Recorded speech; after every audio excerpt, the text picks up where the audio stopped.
అన్నదాత అన్నదాత మీ అన్నదాత, చెమటోడ్చి ఆహారాన్నందించే రైతన్నా, అనునిత్యం నీ కండదండగా నిలిచే నేస్తం ఎవరన్నా. అన్నదాత అన్నదాత మీ అన్నదాత.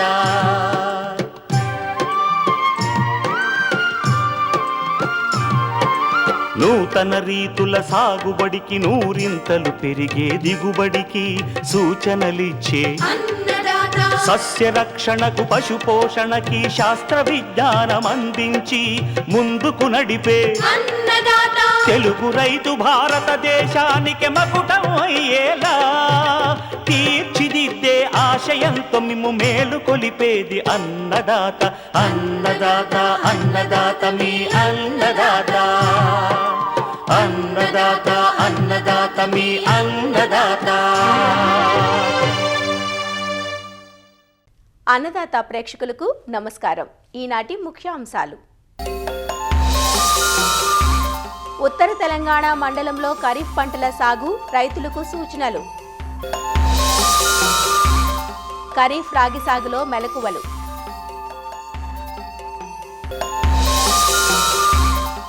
భాస్వరం జీవనేరువుల వాడకం, ప్రయోజనాలు.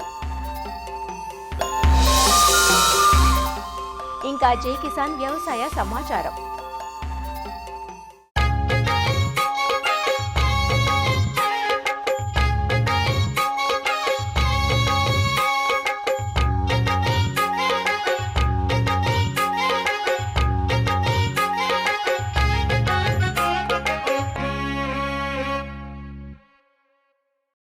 ఖరీఫ్లో సాగయ్యే చిరుధాన్యపు పంటల్లో రాగి ఒకటి. తక్కువ పెట్టుబడితో అందివచ్చే పంట ఇది. రాగిని శ్రీకాకుళం, విజయనగరం, విశాఖపట్నం, చిత్తూరు, తిరుపతి జిల్లాల్లో ఎక్కువగా సాగు చేస్తున్నారు. ఖరీఫ్ పంటగా రాగిని విత్తుకునేందుకు జూలై, ఆగస్టు మాసాలు అనుకూలం. రాగిని నేరుగా విత్తుకుని గాని, నారు పెంచి నాటుకుని గాని సాగు చేయవచ్చు. రకాల ఎంపికతో పాటు మనం చేపట్టే మేలైన యాజమాన్యంతో ఎకరాకు 12 నుంచి 15 క్వింటాల దిగుబడి సాధించే అవకాశం ఉందంటూ ఖరీఫ్ రాగి సాగులో యాజమాన్యం గురించి తెలియజేస్తున్నారు ఆచార్య ఎన్జీ రంగా వ్యవసాయ విశ్వవిద్యాలయం ఆముదాలవలస కృషి విజ్ఞాన కేంద్రం శాస్త్రవేత్త డాక్టర్ కిరణ్ కుమార్. ఈ తొలకరిలో ఈ రాగి పంటని ఎక్కడైతే మనకి ఈ తేలికపాటి నేలలు ఉంటాయో, అలాగే ఈ మెట్ట ప్రాంతాలు ఉంటాయో అక్కడ ఎక్కువగా సాగు చేయడం జరుగుతుంది. అలాగే దీంట్లో ఈ నేలల దగ్గర నుంచి కూడా మనం కొన్ని యాజమాన్య పద్ధతులు పాటించాలన్నమాట. అందులో నేలలు మనం చూసుకున్నట్టయితే ఈ తేలికపాటి నేలల్లోనూ అలాగే బరువైన నేలలు రెండింటిలో కూడా మనం సాగు చేయవచ్చు. అయితే బరువైన నేలల్లో మనం సాగు చేసినప్పుడు ఏమందంటే ఈ మురుగునీరు బయటకు పోయే అవకాశం ఉన్నటువంటి నేలల్ని మనం ఎంచుకుంటే బాగుంటుంది. అలాగే నేల తయారీ మనం గమనించినప్పుడు మెత్తగా నేలను దున్నుకొని ఆ చివరి దుక్కులో ఒక 4 టన్నుల వరకు కూడా పశువుల ఎరువును వేసుకొని కలిగి దున్నుకొని మనం విత్తనం విత్తుకున్నట్టయితే బాగుంటుంది. రకాల విషయం మనం గమనించినప్పుడు ఈ ఆచార్య ఎన్జీ రంగా వ్యవసాయ విశ్వవిద్యాలయం నుంచి చాలా మంచి రకాలు అనేవి మనకు అందుబాటులో ఉన్నాయి. అందులో గోస్తని అనే రకం, ఇది 110 నుంచి 115 రోజుల్లో పంట చేతికి వచ్చేస్తూ 14 నుంచి 15 క్వింటాలు దిగుబడిని ఒక ఎకరాకి అందిస్తూ ఇది మనకి పొడ తెగుల్ని అలాగే అగ్గి తెగుల్ని కూడా తట్టుకుంటుంది. ఇంద్రావతి అనే రకం, ఇది 115 నుంచి 120 రోజుల్లో పంట చేతికి వచ్చేస్తూ 14 నుంచి 15 క్వింటాల వరకు కూడా దిగుబడిని అందిస్తూ ఇది మనకి అగ్గి తెగుల్ని అలాగే పొడ తెగుల్ని తట్టుకుంటుంది. గౌతమి అనే రకం, ఇది 115 నుంచి 120 రోజుల్లో పంట చేతికి వస్తుంది. 14 నుంచి 15 క్వింటాల వరకు కూడా దిగుబడిని అందిస్తూ ఇది అగ్గి తెగుల్ని తట్టుకుంటుంది. వాటితో పాటు చేను అనేది పడిపోకుండా ఉంటుందన్నమాట. వేగావతి అనే రకం, ఇది 110 నుంచి 115 రోజుల్లో పంట చేతికి వస్తుంది. 14 నుంచి 15 క్వింటాల వరకు కూడా దిగుబడిని అందిస్తూ ఇది మనకి పొడ తెగుల్ని అలాగే అగ్గి తెగుల్ని తట్టుకుంటుంది. ఇది కూడా పడిపోకుండా ఉంటుంది. CFMV4 అంటాం, ఇది 110 నుంచి 115 రోజుల్లో పంట చేతికి వస్తూ 15 నుంచి 16 క్వింటాలు దిగుబడిని ఇస్తుంది. ఇది పడిపోకుండా ఉంటుంది, ఒకేసారి కోతకు వస్తుంది. దీంతో పాటుగానే యంత్రాలతో కోయడానికి కూడా అనువుగా ఉండే రకం అనమాట. ఇది శ్రీచైతన్య అనే రకం, 110 నుంచి 115 రోజుల్లో పంట చేతికి వస్తుంది. 12 నుంచి 16 క్వింటాల వరకు దిగుబడిని ఇస్తూ పిలకలు అనేవి ఎక్కువగా వస్తుంది. అలాగే ఒక్రా అనే రకం 105 నుంచి 110 రోజుల్లో పంట చేతికి వస్తూ 13 నుంచి 15 క్వింటాల వరకు కూడా దిగుబడిని అందిస్తూ ఇవి వెన్నులు చాలా పెద్దగా ఉంటుంది, ముద్దగా ఉండి అగ్గి తెగుల్ని కూడా తట్టుకొని పెరిగే రకాలన్నమాట. ఏదో ఒక రకాన్ని రైతు సోదరులు ఎంచుకొని మంచి దిగుబడులు అనేవి సాధించవచ్చు అనమాట. విత్తనం మోతాదు మనం గమనిస్తే 2.5 కిలోల వరకు కూడా విత్తనాన్ని మనము నారుమడిలో పెంచి ఆ నారుని మనం ఒక ఎకరాకు కూడా నాటుకోవడానికి ఉపయోగపడుతుంది. అలాగే వెదజల్లే పద్ధతిలో కనుక అయినట్టయితే 3 నుంచి 4 కిలోల విత్తనాన్ని ఒక ఎకరాకి ఎకరాకి మనం సమానంగా వెదజల్లుకున్నట్టయితే సరిపోతుందన్నమాట. అలాగే విత్తన శుద్ధి మనం గమనించినప్పుడు కేజీ విత్తనానికి థైరామ్ కానీ లేదనుకుంటే క్యాప్టాన్ అనే మందుని 3 గ్రాములు పొడి మందుని మనం పట్టించి మనం విత్తన శుద్ధి చేసుకొని మనం విత్తుకున్నట్టయితే ఈ చీడపీడలు రాకుండా మనం సమర్థవంతంగా అరికట్టుకోవచ్చు. విత్తే దూరం మనం వరుసల్లో కనుక విత్తుకున్నట్టయితే 100 రోజుల కంటే తక్కువలో మనకు పంట చేతికొచ్చే రకాలు ఉన్నాయో దాన్ని స్వల్పకాలిక రకాలు అంటారు. అవి 15 సెంటీమీటర్ల వరుసకి అలాగే వరుసలోని మొక్కకి 10 సెంటీమీటర్లు వచ్చే విధంగా పెట్టుకొని మనం నాటుకోవచ్చు. అలాగే దీర్ఘకాలిక రకాలైనటువంటి అంటే 100 రోజులకి మించి ఉన్నటువంటి రకాలన్నిటికీ కూడా వరుసకి 15 నుంచి 20 సెంటీమీటర్లు అలాగే వరుసలోని మొక్కకి 15 సెంటీమీటర్లు వచ్చే విధంగా మనం పెట్టుకొని మనం నాటుకోవచ్చు అనమాట. అలాగే కలుపు నివారణకు ముఖ్యంగా కూడా ఈ విత్తిన వెంబటే పెండిమిథాలిన్ అనే మందుని 600 మిల్లీలీటర్లు ఒక 200 లీటర్ నీటిలో కలిపి మనం ఎకరా అంతా కూడా సమానంగా తడిచేటట్టు పిచికారీ చేస్తే ఈ కలుపు మొక్కల్ని మనం సమర్థవంతంగా ఒక 20 రోజుల వరకు కూడా నివారించుకోవచ్చు. వెడల్పాటి కలుపు మొక్కలు మనం గమనిస్తే పొలంలో ఈ 2,4-D సోడియం సాల్ట్ని 400 గ్రాములు ఒక ఎకరాకి 200 లీటర్ నీటిలో కలిపి మనం పిచికారీ చేస్తే ఈ వెడల్పాటి కలుపు మొక్కలను మనం సమర్థవంతంగా అరికట్టుకోవచ్చు. ఎరువుల యాజమాన్యం మనం గమనించినప్పుడు ఈ రాగి పంటకు తొలకరలో 24 కిలోల నత్రజనిని, 12 కిలోల భాస్వరాన్ని, 8 కిలోల పొటాషినిచ్చే ఎరువులను మనం వేసుకున్నట్టయితే సరిపోతుంది. అందుకు గాను 53 కిలోల యూరియాని, 75 కిలోల సింగిల్ సూపర్ ఫాస్ఫేట్ని, అలాగే 14 కిలోల ఈ మొరేట్ ఆఫ్ పొటాష్ని మనం వేసుకున్నట్టయితే ఒక ఎకరాకి సరిపోతుంది. ఎరువుల్ని మనం వేసినప్పుడు కూడా మొత్తము ఎస్ఎస్పిని కానీ అలాగే మొరేట్ ఆఫ్ పొటాషియం కానీ మొత్తాన్ని నత్రజనిలో 2 భాగాలు చేసి ఒక సగభాగం అనేది చివరి దుక్కులో వేసుకొని మిగిలినటువంటి సగం నత్రజనిని కూడా విత్తిన 30 రోజుల తర్వాత మనం వేసుకున్నట్టయితే ఎరువుల యాజమాన్యం చక్కగా చేసిన వాళ్ళం అవుతాం. అలాగే దీంతోపాటు ఈ జింక్ లోపం ఏమైనా మనం గమనించినట్టయితే 20 కేజీల జింక్ సల్ఫేట్ని ఒక ఎకరాకి మనం నేలకు అప్లై చేయొచ్చు. లేని పక్షంలో ఈ మొక్కల మీద జింక్ తాలూకు లోపాన్ని మనం గమనించినప్పుడు జింక్ సల్ఫేట్ని ఒక 2 గ్రాములు ఒక లీటర్ నీటి కలిపి కూడా మనం పిచికారీ చేసి దాన్ని అరికట్టవచ్చు. ఈ నీటి యాజమాన్యంలో ఖరీఫ్లో రాగి పంటకు బయట నుంచి నీరు కట్టాల్సిన పని ఉండదు. పడినటువంటి వర్షపాతాన్ని మనం సద్వినియోగం చేసుకోవచ్చు. ఒకవేళ నీరు పెట్టాల్సి వస్తే పోత్ దశలోను అలాగే గింజ కట్టే దశలో ఇవి తేమకి సున్నితంగా ఉంటాయి కాబట్టి ఆ 2 నీటి తొలలు మనం తప్పనిసరిగా ఇవ్వాల్సి ఉంటుంది. అలాగే సస్యరక్షణ విషయానికి వచ్చినప్పటికీ దీంట్లో ముఖ్యంగా కూడా ఈ గులాబీ రంగు కాండం తొలిచే పురుగు అనేది మనకు ఆశించి నష్టపరుస్తూ ఉంటుంది. ఇది ఆకుల మీద ఉన్నటువంటి పత్రహరితాన్ని గోకి తిని సూది మనతో చేసినటువంటి రంధ్రాలు అంటే గుండ్రంగా రంధ్రాలు ఏర్పడి ఆ తర్వాత మొవ్వు లోపలికి దిగిపోయి మొవ్వుని తినడం వల్ల ఏమవుతుందంటే దాని నుంచి కంకి అనేది రాదు. ఆ కంకి వచ్చినా కూడా అందులో గింజలు అనేవి కట్టకుండా ఉండిపోతుంది అనమాట. దీన్ని మనం నివారించాలంటే ఈ ఇమామెక్టిన్ బెంజోయేట్ అనే మందుని 0.4 గ్రాములు ఒక లీటర్ నీటి కలిపి పిచికారీ చేయొచ్చు. లేని పక్షంలో ఈ క్లోరాంట్రిన్ ఇలిప్రోల్ అనే మందుని కూడా ఎకరాకు 60 మిల్లీలీటర్లు 200 లీటర్ నీటిలో కలిపి మనం పిచికారీ చేసినా కూడా దీన్ని సమర్థవంతంగా అరికట్టుకోవచ్చు. అలాగే తెగుళ్ళ విషయం మనం గమనించినప్పుడు ఎక్కువగా ఈ రాగి పంటకి అగ్గి తెగులు అనేది ఆశించి నష్టపరుస్తూ ఉంటుంది. ఈ అగ్గి తెగులు ముఖ్యంగా ఈ మొక్క తాలూకా ఆకుల మీద నూలుకండ ఆకారంలో మచ్చలు అనేవి ఏర్పడటం, మచ్చల మధ్య భాగం అనేది పక్షి కన్నులాగా కనిపించి గోధుమ వర్ణ మచ్చలు అనేవి ఏర్పడతా ఉంటాయి. ఈ క్రమేణా ఈ మొక్క ఆకుల పైనుంచి కాండం మీద అలాగే కంకి మీద కూడా మనం దీన్ని గమనించవచ్చు. కాబట్టి ఈ ట్రైసైక్లాజోల్ అనే మందుని 0.6 గ్రాములు ఒక లీటర్ నీటి కలిపి మనం పిచికారీ చేసినప్పుడు ఈ అగ్గి తెగుల్ని సమర్థవంతంగా అరికట్టుకోవచ్చు. కోత విషయం మనం గమనించినప్పుడు ఏమవుతుందంటే ఈ కంకిలో ఉన్నటువంటి గింజలు అనేవి ఇటుక రంగులోకి ఎరుపు రంగులోకి మారినప్పుడు గుదురు గోధుమ రంగులోకి మారినప్పుడు మనం కోత కోసుకున్నట్టయితే ఈ గింజ అనేది రాలిపోకుండా జాగ్రత్తలు తీసుకోవచ్చు అనమాట. ఈ విధంగా రైతు సోదరులు రాగి పంట వేసేవాళ్ళు ఆ నేలల దగ్గర నుంచి చివరి కోత కోసే వరకు కూడా తగు యాజమాన్య చర్యలు చేపట్టినట్టయితే ఈ రాగి పంటలో కూడా మంచి దిగుబడులు రావడానికి ఆస్కారం ఉంటుంది.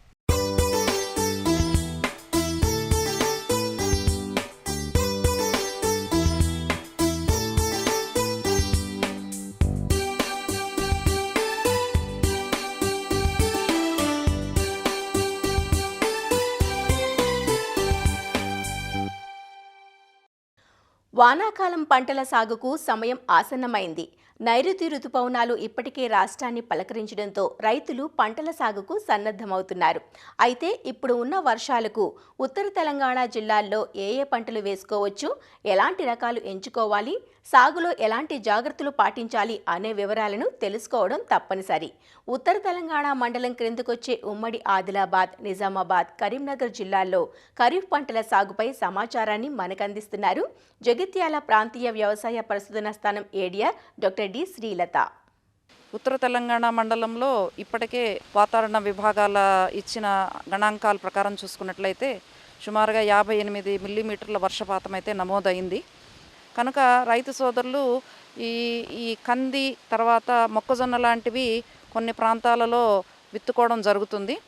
కాకపోతే తేలిక నేలలు అయితే కొంతవరకు మనకి ఈ తేమ శాతం అనేది మనకి సరిపోతుంది. కానీ కొంచెం బరువు నేలలు వాటిల్లో అయితే ఇప్పుడు మనము కనీసము మొక్కజొన్నకైతే తప్పనిసరిగా 60 నుంచి కనీసం 70 మిల్లీమీటర్లు వర్షపాతం నమోదైన తర్వాతే రైతు సోదరులు వేసుకుంటే మనకి మంచి మొలక శాతం అనేది ఉంటుంది.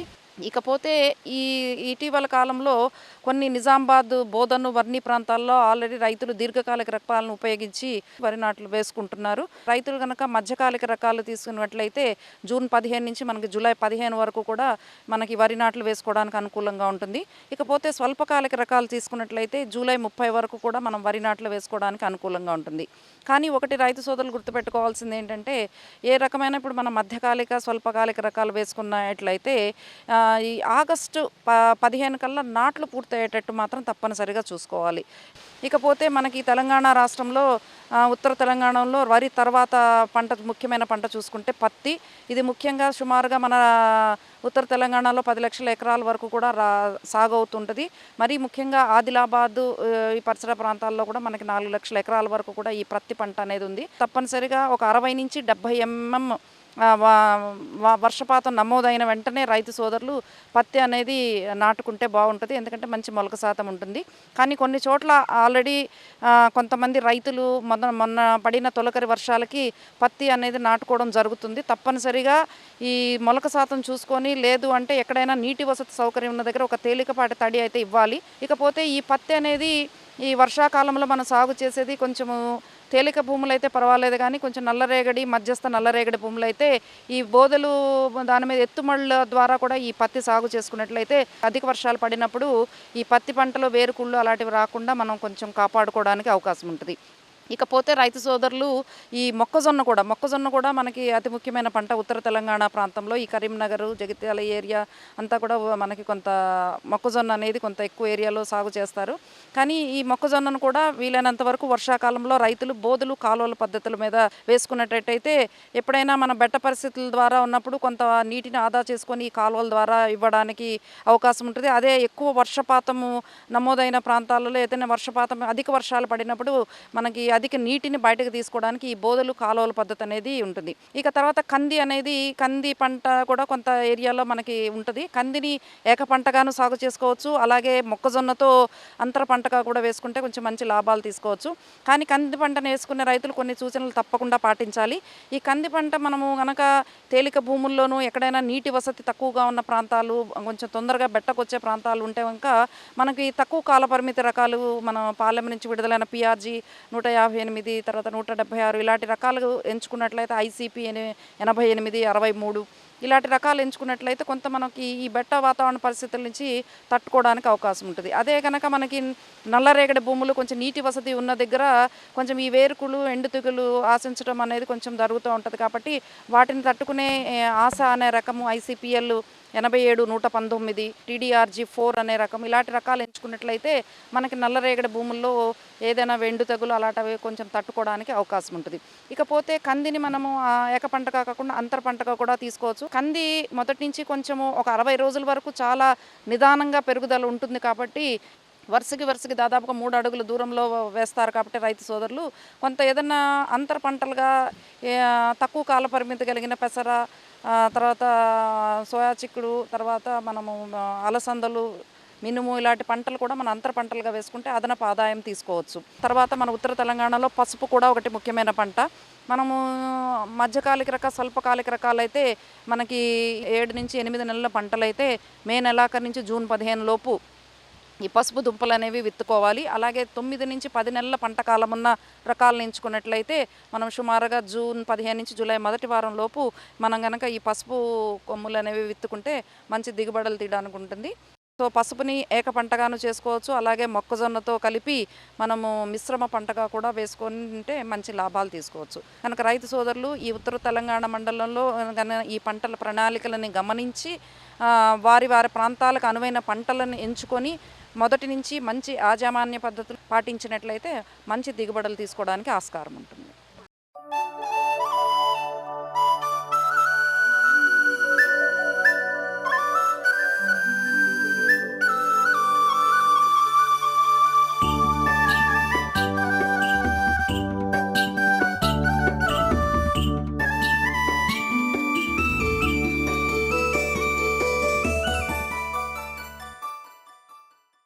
అధిక మోతాదులో రసాయన ఎరువులను కుమ్మరించడం వల్ల భూభౌతిక స్థితి దెబ్బతిని నేల యొక్క సారం క్షీణిస్తుంది.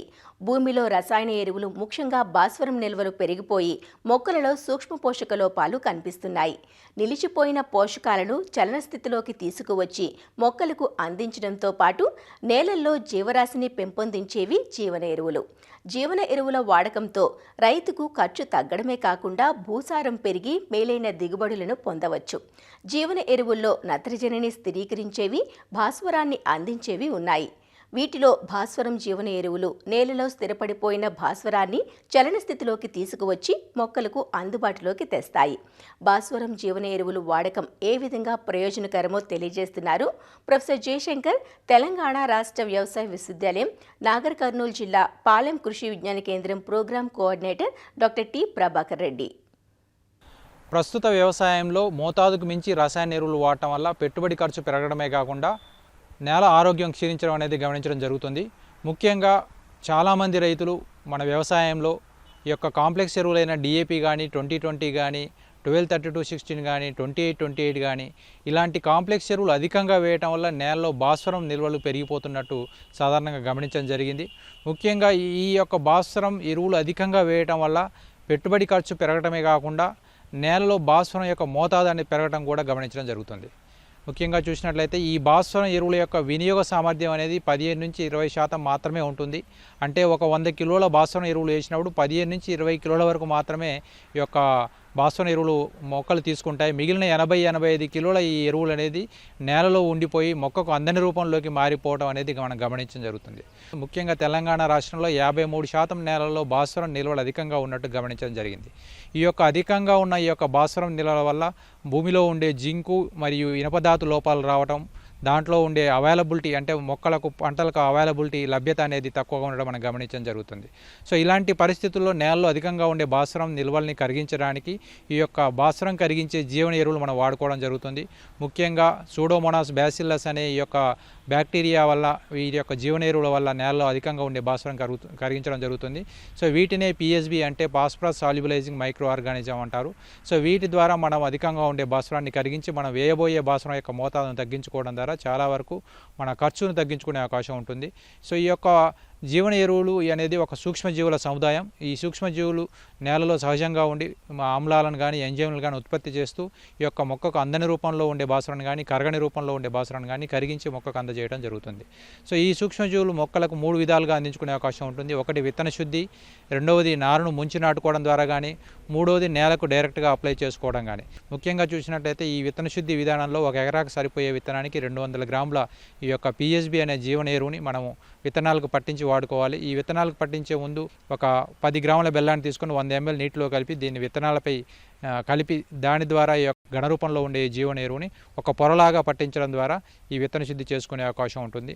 అలాగే ఈ జీవన ఎరువులు ద్రవ రూపంలో కూడా అందుబాటులో ఉంటాయి. ఈ ద్రవరూప జీవన ఎరువులు ముఖ్యంగా 200 నుంచి 250 మిల్లీలీటర్ల ఈ ద్రవరూప జీవన ఎరువును 1 ఎకరాకు సరిపోయే విత్తనానికి పట్టించి విత్తుకోవడం ద్వారా కూడా మన యొక్క ఈ జీవన ఎరువులు మొక్కకు అందించుకోవచ్చు. మరొక విధానం నేలకు అప్లై చేసుకోవడం. అంటే మనం పంట విత్తేటప్పుడు కానీ లేదా వరి పంట అయితే దమ్ము చేసేటప్పుడు కానీ ఒక 50 కిలోల పశువుల ఎరువు తీసుకొని ఒక 2 కిలోల యొక్క PSB జీవన ఎరువును కలిపి సో దాన్ని మొక్కలకు వేసుకోవడం కానీ, విత్తేటప్పుడు వేసుకోవడం కానీ, లేదా వరి పంట అయితే దమ్ము చేసి నాటుకునేటప్పుడు వేసుకోవడం ద్వారా ఈ యొక్క జీవన ఎరువును మనం భూమికి అందించి దాని ద్వారా మనం నేలలో అధికంగా ఉండే భాస్వరాన్ని కరిగించుకునే అవకాశం ఉంటుంది. దాంతోపాటు ద్రవరూప జీవన ఎరువు అయితే ఒక 500 మిల్లీలీటర్ల యొక్క ద్రవరూప జీవన ఎరువును 50 కిలోల పశువుల ఎరువుతో కలుపుకొని యొక్క పంట విత్తుకునే ముందు లేదా దమ్ము చేసుకొని నాటుకునే ముందు కూడా మనం వేసుకునే అవకాశం ఉంటుంది. అలాగే నారును ముంచి నాటుకునే విధానంలో 1 కేజీ ఘనరూప జీవన ఎరువును తీసుకొని ఒక 10 లీటర్ల నీటిలో కలుపుకొని దాంట్లో నారును ముంచి నాటుకోవడం ద్వారా కూడా ఈ యొక్క జీవన ఎరువును నేలకు అందించవచ్చు. అదే ద్రవరూప జీవన ఎరువు అయితే 250 ml ఈ యొక్క ద్రవరూప జీవన ఎరువుని 500 మిల్లీలీటర్ల నీటిలో కలుపుకొని దాంట్లో నారును ముంచి నాటుకోవడం ద్వారా కూడా ఈ యొక్క మనం జీవన ఎరువును మనం పంటకు అందించుకునే అవకాశం ఉంటుంది. సో ఈ విధంగా మనం అధిక మోతాదులో ఉండే భాస్వరం నిల్వల్ని కరిగించుకోవచ్చు. దాంతోపాటు ఒక 30 నుంచి 50% వరకు రసాయన ఎరువుల యొక్క మోతాదును తగ్గించుకొని దానిపై పెట్టే ఖర్చుని 1200 నుంచి 1500 వరకు, అంటే ఒక ఎకరాకు 1200 నుంచి 1500 వరకు కూడా ఈ యొక్క భాస్వరం ఎరువులపై పెట్టే ఖర్చును తగ్గించుకోవచ్చు.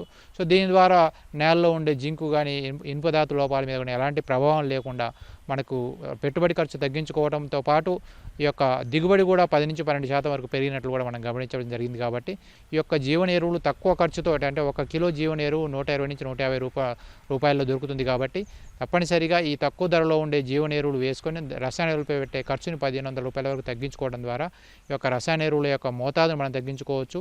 దాంతోపాటు నేలలో ఉండే అధికంగా ఉండే భాస్వరాన్ని మనం కరిగించుకునే అవకాశం ఉంటుంది. కాబట్టి ప్రతి ఒక్క రైతు రాబోయే పంట కాలానికి ఈ యొక్క పిఎస్బి జీవన ఎరువులు వాడుకొని అధిక దిగుబడి సాధించవలసిందిగా కోరుతున్నాం.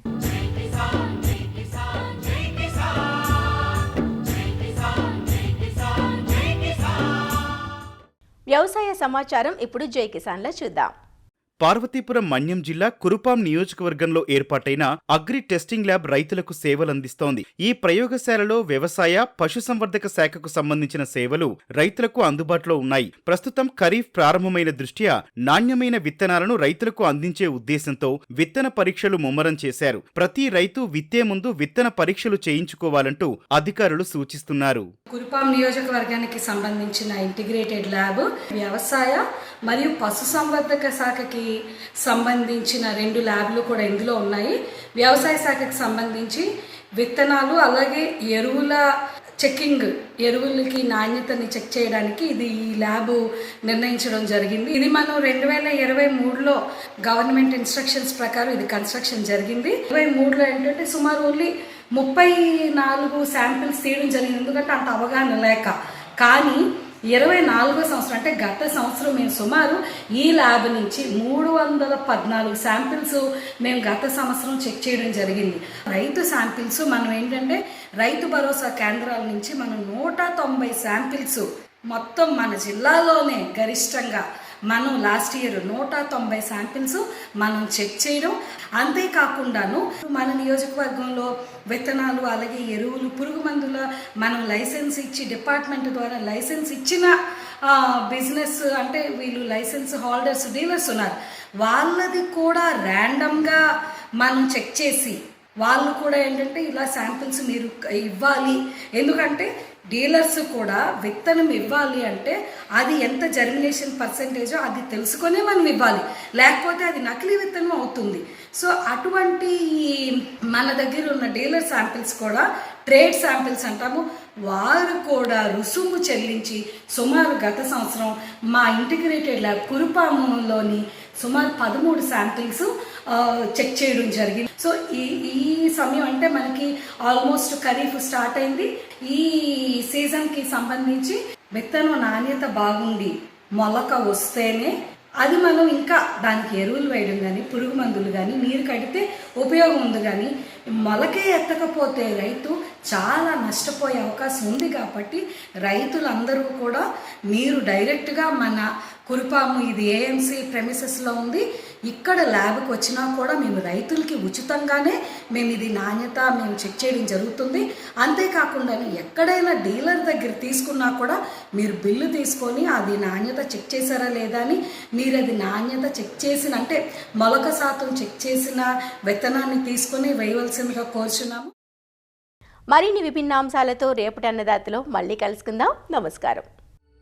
అన్నదాతలు తమ సందేహాలు సమస్యలను 1800-425-4085 టోల్ ఫ్రీ నంబర్లో ఉదయం 10 నుంచి 11 గంటల మధ్య పని దినాలలో సంప్రదించగలరు. ఈ కార్యక్రమాన్ని యూట్యూబ్లో www.youtube.com/అన్నదాత ఈటీవీ లింక్ ద్వారా వీక్షించవచ్చు.